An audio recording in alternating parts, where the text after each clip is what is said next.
यह video geography class 10 chapter 1 का part 10 है और यह लास्ट पार्ट है। इसके पहले के पार्ट को भी आप देख सकते हैं।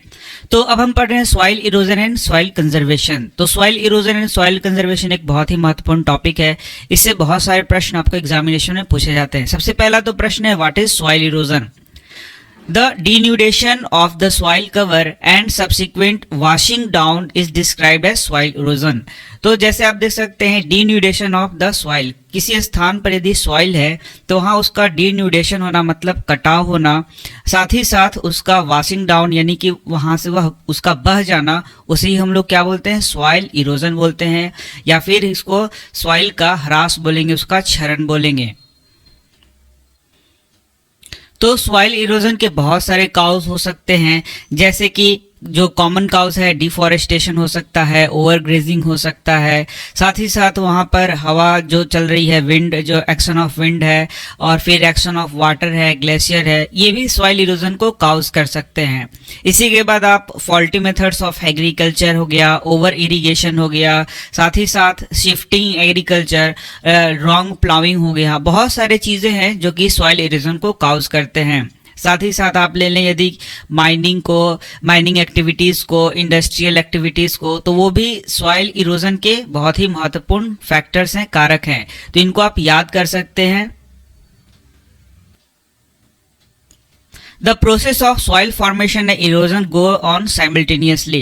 तो प्रोसेस ऑफ सॉइल का फॉर्मेशन मैंने आपको पढ़ाया था, और साथ ही साथ यहाँ पर हम लोग को देखना है कि सॉइल इरोजन दोनों साथ साथ होते हैं। लेकिन जो प्रोसेस ऑफ सॉइल फॉर्मेशन है वो बहुत स्लो है, लाखों लाख साल सॉइल को बनने में लग जाता है। लेकिन इरोजन एक ऐसी प्रक्रिया है जो कि बहुत फास्ट रूप से सॉइल को, यानी कि यहाँ सॉइल का हम लोग बात करें, उपजाऊ सॉइल का, यहाँ पर आप देख सकते हैं सॉइल कवर का बात किया जा रहा है। तो वह सॉइल जो कि हमारे लिए उपयोगी है, जहां पर हम लोग अपने खाद्यान्न को उगाते हैं, जहां पर पेड़ पौधे लगे होते हैं, उनका हम लोग बात कर रहे हैं। तो वह सॉइल जब इरोजन होगा, उसका कटाव होगा और वह बह जाएगा, तो फिर वहां से उपजाऊ मिट्टी बह जाएगी, तो वहां पर कुछ भी नहीं बचेगा। तो उसी को यहाँ पर हम लोग बेसिकली इंपॉर्टेंट रूप से पढ़ रहे हैं। तो यहाँ पर क्या बोल रहा है कि process of soil formation and erosion go on simultaneously.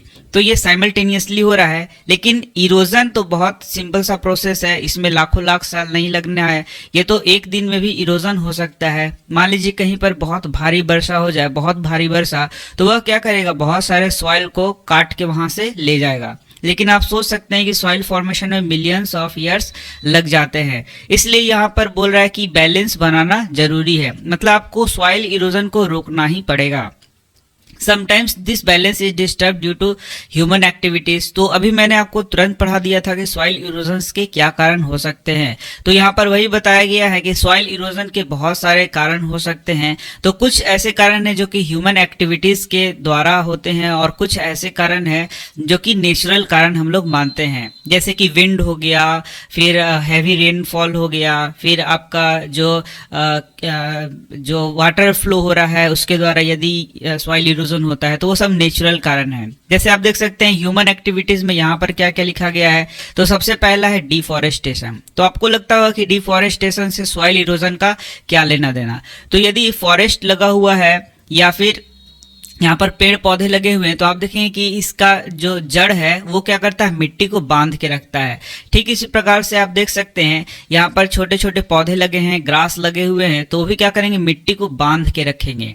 तो यदि यहाँ पर डिफॉरेस्टेशन हो रहा है या ओवर ग्रेजिंग हो रहा है, तो यह पौधे यहाँ से हट जाएंगे और वह जो जमीन का टुकड़ा है वह पूरा नंगा हो जाएगा, और जिस कारण से वहां पर यदि बारिश हो रहा है, हवा चल रहा है, तो वो क्या करेगा? वहां से मिट्टी को उड़ा कर ले जा सकता है या फिर बहाकर काट कर ले जा सकता है। इसलिए हम लोग बोलते हैं कि डिफॉरेस्टेशन से क्या होता है? डिफॉरेस्टेशन से सॉइल इरोजन होता है। ओवर ग्रेजिंग से भी सॉइल इरोजन होगा। कंस्ट्रक्शन एंड माइनिंग, ये सब मैंने बता दिया आपको, इसके द्वारा भी सॉइल इरोजन होगा। While natural forces like wind, glacier and water lead to soil erosion. तो यहाँ से क्वेश्चन आ रहा है, water factors that leads to soil erosion. तो ये यहाँ से आप कर सकते हैं। तो what is soil erosion, what are the factors that cause soil erosion, तो ये सब आप यहाँ पर लिख सकते हैं। इसके बाद आप देख सकते हैं सॉइल इरोजन बहुत अलग अलग प्रकार का होता है। तो सभी प्रकार तो यहाँ पर आपको पढ़ना नहीं है। The running water cuts through the clayey soil and makes up deep channels as gullies. तो यहाँ पर आप देख सकते हैं यहाँ पर गली इरोजन के बारे में बात किया गया है कि मान लीजिए यहाँ पर बहुत ज़्यादा बारिश हो रहा है, तो बहुत ज़्यादा बारिश होगा तो क्या करेगा, मिट्टी को काट कर ले जाएगा और इस प्रकार से देख सकते हैं ये गली का फॉर्मेशन करेगा। तो यहाँ पर पानी आया और यहाँ से बगल बगल से मिट्टी को काटते हुए फिर ले जाएगा, तो इसे ही हम लोग क्या बोलेंगे, गली इरोजन। तो यदि आपको गली इरोजन पूछता है तो यहाँ से यहाँ आप आंसर लिख सकते हैं, the running water cuts through the clayey soil and makes deep channels as गलीज।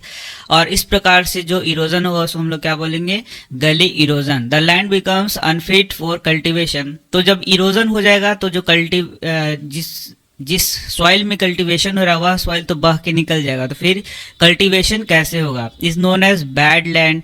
In the Chambal basin such lands are called ravines. तो ये भी पूछा जाता है कभी कभी, इसको आप याद कर लीजिए। Sometimes water flows as sheet over large areas down a slope. तो कभी कभी वाटर सीट के जैसा फ्लो करेगा, मतलब एकदम ऊपर ऊपर फ्लो करेगा, ऊपर ऊपर फ्लो करेगा। तो seat as a sheet over large areas down a slope. In such areas the top soil is washed away. This is known as sheet erosion. तो यहाँ से आपका क्वेश्चन आ जाएगा कि sheet erosion क्या है, तो ये मैं दिखा दे रहा हूँ तो आपको समझ में आ जाएगा।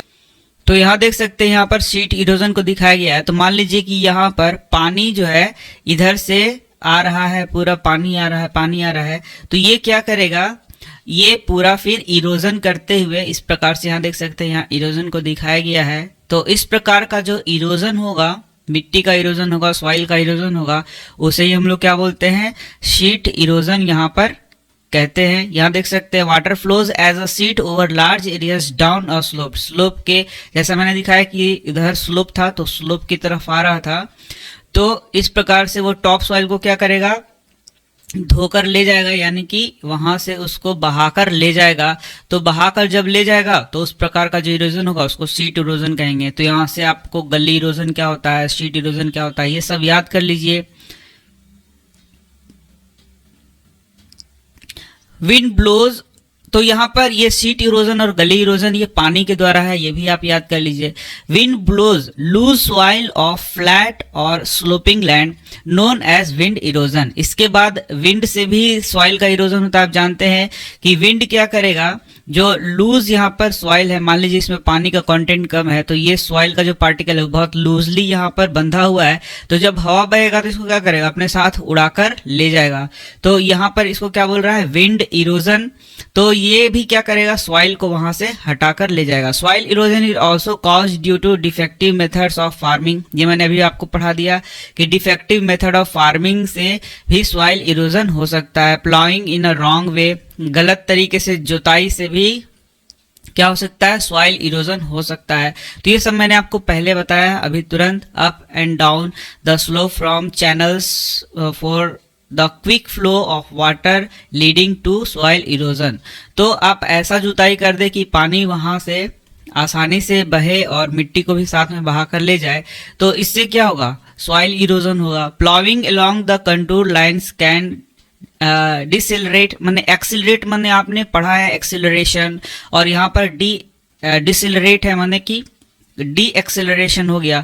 तो डी एक्सेलरेट मतलब क्या हो गया कि कम कर देगा the flow of water down the slopes. तो यहाँ प्लाविंग अलोंग द कंटूर, तो ये अब कंटूर लाइन क्या है, तो कहने का मतलब क्या है, यहाँ पर हम लोग को पढ़ना है कि सॉइल कंजर्वेशन कैसे कैसे किया जाता है। तो यहाँ से क्वेश्चन आ गया कि how soil conservation can be done, soil conservation कैसे किया जा सकता है। तो चलिए हम लोग इसका आंसर देख लेते हैं।